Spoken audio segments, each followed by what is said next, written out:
We've all heard of the Mona Lisa. In fact, my 10-year-old son even knew who she was and who painted her. And let me qualify this by saying that we do not have various pieces of art around our house, and we are not typically going to art museums. So he just learned that by just existing in the world.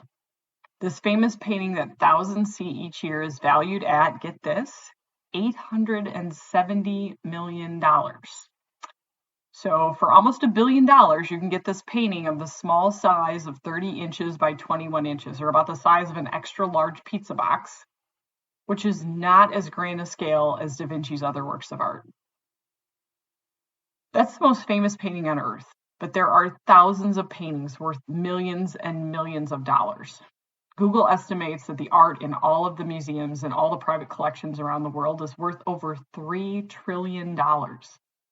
To put that in perspective, that's like the equivalent of the GDP or gross domestic product of the United Kingdom and a little less than that of France for artwork. Hey, I'm Katie O, your host for Curious Katie O, and in this podcast, we delve deep into all of my curious thoughts, and trust me, they are as random as I am. If you're like me and are curious about 1,000 things, I'd love to get to know each one of you, so remember to hit subscribe and feel free to comment and share your thoughts. Art is a crazy thing. You know, we are all artists when we are children, and drawing is how we express ourselves before we have words. We use lines and circles and squares and squiggles to tell a story or convey a message.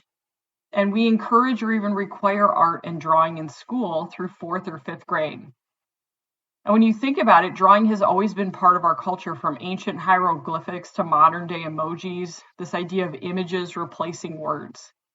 And art has become a bridge between languages, allowing people to share an idea or a theme, from a thumbs up to a smiley face, or even like an eggplant, which we all know what that means. And if you don't Google it.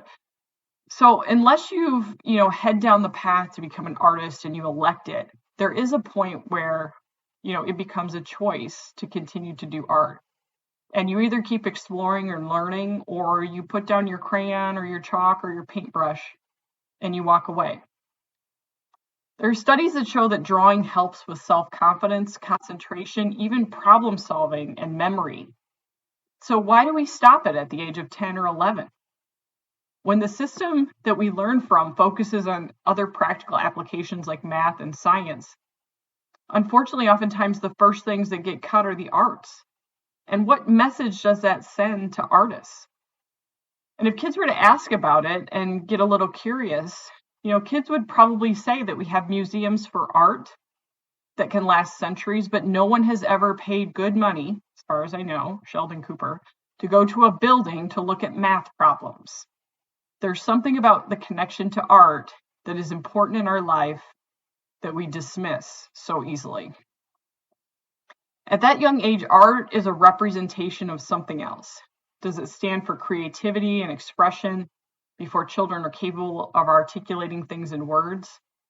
How would kids share their ideas and stories to paint a larger picture without drawing before they have all of the language that they need? To quote Ken Robinson, who's one of the best TED Talks still to this day, who passed away not that long ago, and someone I actually got to see live twice when he was in my city, he says a lot about creativity and art and learning. And here's a quote of his. "We don't grow into creativity, we grow out of it, or rather that we're educated out of it." So think about that. When it comes to art and creativity, you're all born with the ability to be both. And sometimes our systems are set up to educate that out of us. I would totally recommend checking out his TED Talk if you want to laugh and be inspired at the same time. And especially for those of us who never really fit into the traditional model of education, it's enlightening to see what might have driven that. Now, I mentioned being that I'm not a lover of art, but here's the funny thing. I always took art in high school, and my senior year of college, I took an Art 101 class with like real artists, like students who were going to make their life's work in art, and me. So why? Why would I do that? Because I knew that my ability to not only write, which I love to do, and share a story was going to be important in my job, whether that was marketing or advertising or communications or wherever I ended up. But that understanding of how to sketch an idea or communicate something visually was equally important to being able to communicate with others what I was thinking.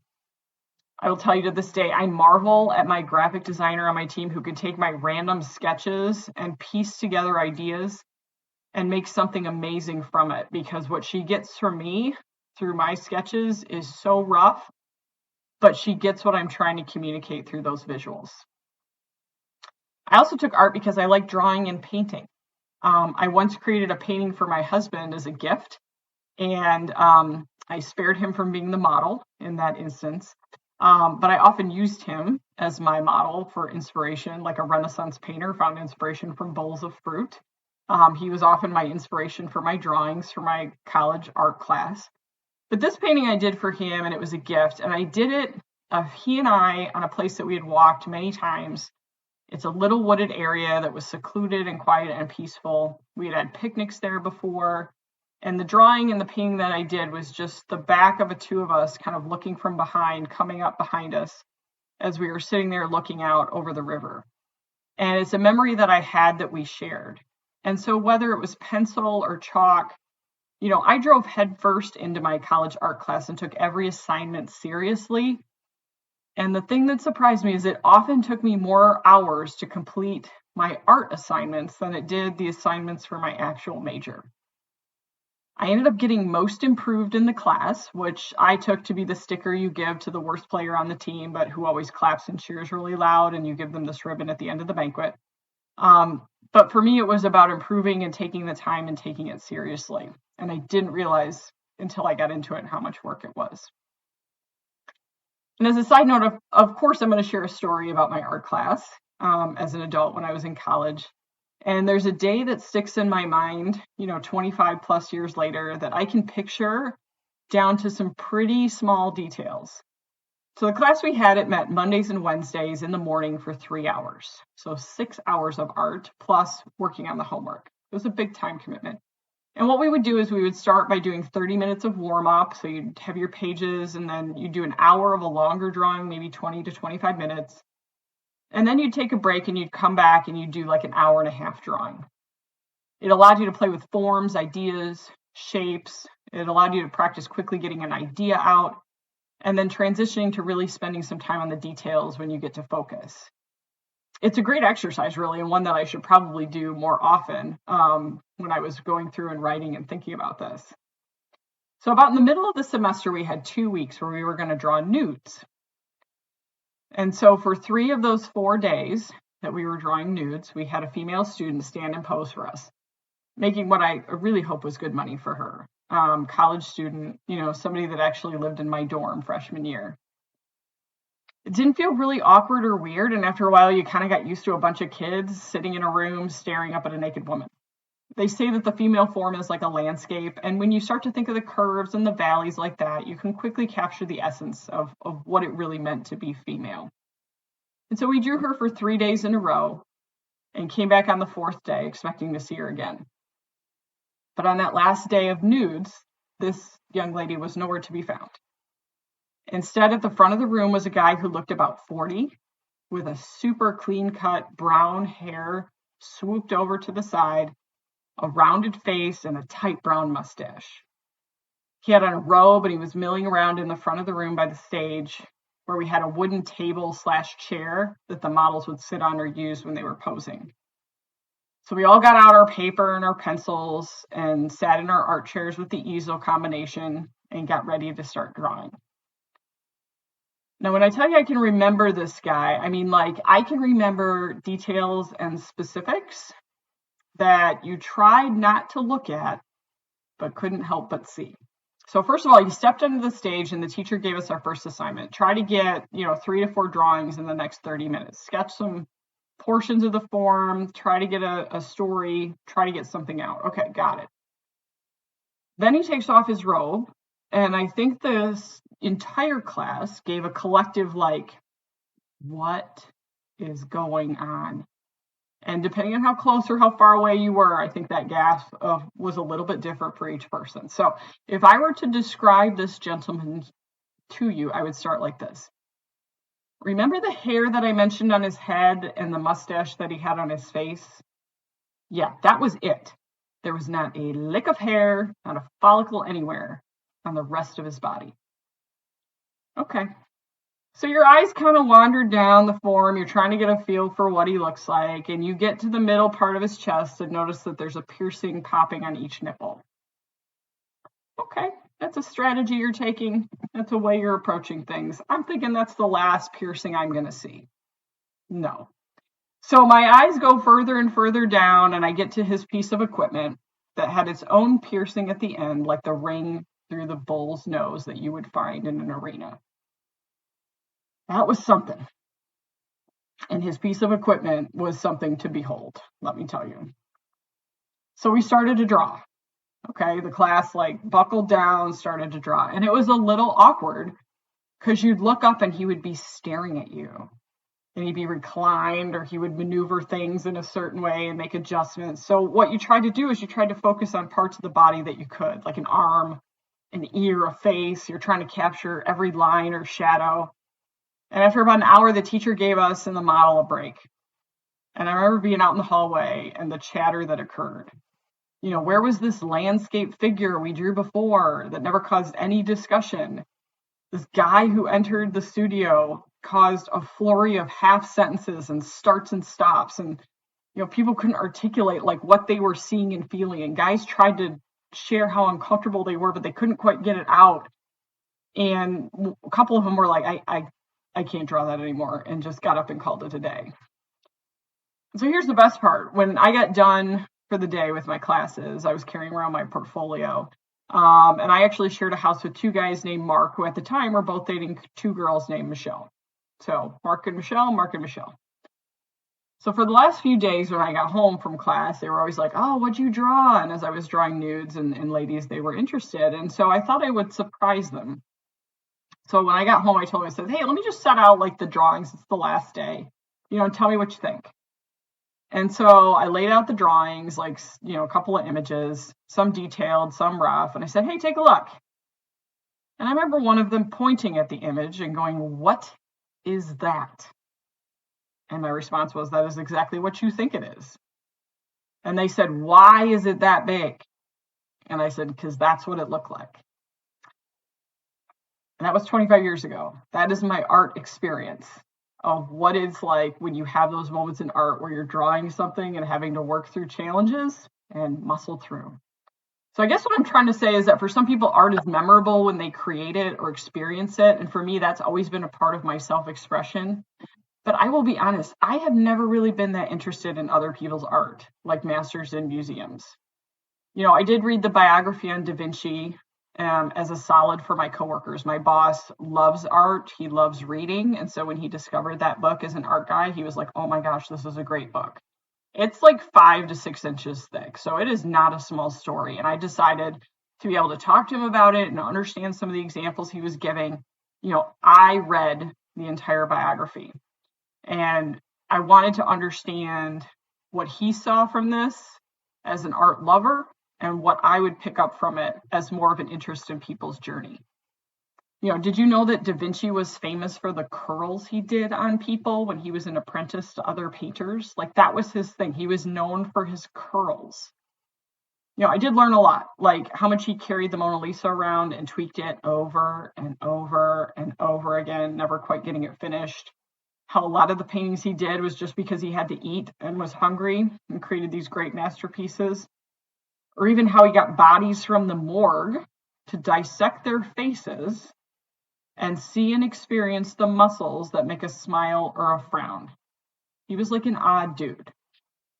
But outside of Da Vinci, Michelangelo, Bernini, all these great masters from centuries ago, there are more painters that are modern, like Picasso or Andy Warhol, that took a completely different direction in their art, playing with, their imagination, shapes, colors, forms. And I will tell you, there is no way I would pay $180 million, which is what someone paid for a Picasso, or $195 million for a Marilyn Monroe, Andy Warhol painting. I'm not saying that even at close to that, so it's not an option. So I'm not buying something I can't afford anyway. But if I was a multi-billionaire, I still couldn't see paying that much for paint on a canvas, no matter who drew it. So why would someone pay that much for art?